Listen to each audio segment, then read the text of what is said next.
Hello भैया, आपका नाम क्या है मेरा नाम अक्षय कुमार है और आप कब से तैयारी कर रहे हो? और मुझे यहाँ पर भैया हो गया है 1 से 1.5 साल हो गया है अच्छा, तैयारी कैसी चल रही है आपकी? और मेरी तैयारी बहुत अच्छी चल रही है।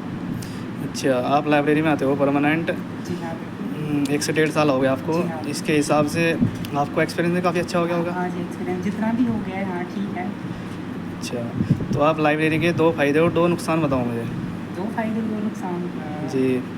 ठीक है देखो, जो मुझसे जो मुझसे मतलब जो मैं भी सोच पा रहा हूँ उसके आधार पर मैं आपको बताऊँगा। जी बिल्कुल। तो पहला जो फ़ायदा है, जो पहला बेनिफिट है वो है हमारा पहला जो है वो है कि लाइब्रेरी में आकर के हमारा फोकस बढ़ता है, हमारा ध्यान बढ़ता है। बिल्कुल। क्योंकि ऐसा होता है कि जो लाइब्रेरी का जो माहौल होता है वो काफ़ी शांत होता है और जब माहौल शांत होता है तो इस आधार पर हम देखा जाए तो पढ़ाई में मन अच्छा लगता है और बिल्कुल। जो डिस्ट्रक्शन वगैरह होता है जैसे मोबाइल का वो भी कम होता है। तो ये तो मैंने आपको पहला बेनिफिट बताया। जी, जी। दूसरा बेनिफिट है जो जो मैं सबसे बड़ी चीज़ मानता हूँ वो है टाइम मैनेजमेंट का।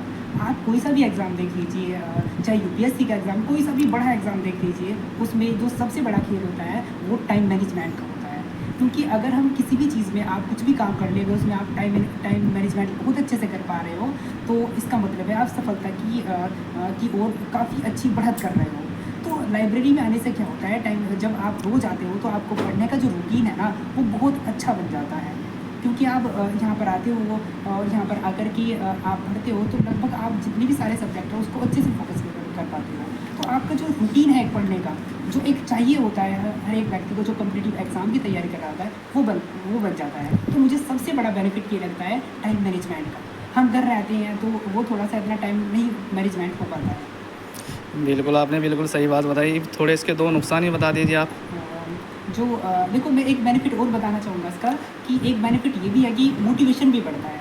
मोटिवेशन कैसे बढ़ता है कि हम देखते हैं कि हमारे आसपास जो बच्चे हैं काफ़ी टैलेंटेड बच्चे भी होते हैं जो बहुत मेहनत से पढ़ रहे होते हैं, तो उनको देखकर भी मोटिवेशन बढ़ता है। उनको हम देखते हैं कि आप देख सकते हो यहाँ पर हमारे कुछ साथी हैं, ये भी पढ़ रही हैं।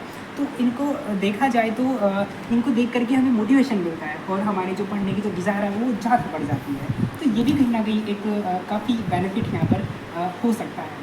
और अभी जी। हम इसके क्या क्या बोलते हैं, इसके क्या मतलब नुकसान हो सकते हैं, जी। वो भी मैं आपको बता देता हूँ। अभी मैं सोच पा रहा हूँ एक नुकसान है।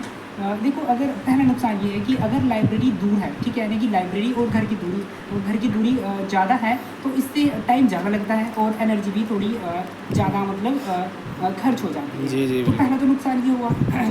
जो कंपटीशन का जो प्रेशर होता है वो भी यहाँ पर ज़्यादा देखने को मिल जाता है कभी-कभी।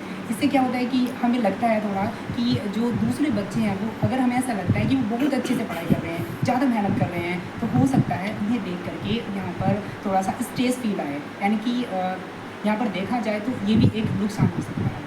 ठीक है ना? तो मैंने आपको 2 नुकसान समझाने की कोशिश की है, अदरवाइज़ आप बिल्कुल अच्छे से जानते हो। ठीक है, और ओवरऑल देखा जाए तो मैं एक लास्ट में एक बात कहना चाहूँगा कि जो अगर कोई लाइब्रेरी में आकर के पढ़े, अगर उसका सही यूज़ करे, तो लाइब्रेरी से पावरफुल जो चीज़ है स्टडी के लिए वो कुछ भी नहीं हो सकती है।